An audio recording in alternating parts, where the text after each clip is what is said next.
आपको ये आप पारे में प्रोफेशनल मालिशी उस तरह नहीं मिलेंगे जिस तरह वो मालिश किया करते थे। आज कलाम कर रहे हैं।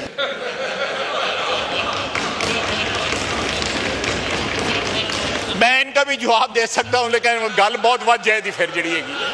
जनाबे स्पीकर, एक शेर अफजल मरवती से सांभा गया, इन्होंने गल पहना है, इन्हों को सांभा नहीं जाता है। इसी हाल में आप भी मौजूद थे जब जनरल मुशर्रफ हुक्मरान था। हमने सब कुछ विटनेस किया हुआ है कि उस वक्त कौन क्या बात करता था, लीडर ऑफ अपोजिशन क्या बात करते थे, जिस तरह वो शौकत अजीज की मालिश किया करते थे। आपको ये आप पारे में प्रोफेशनल मालिशी उस तरह नहीं मिलेंगे जिस तरह वो मालिश किया करते थे। आज कलाम कर रहे हैं।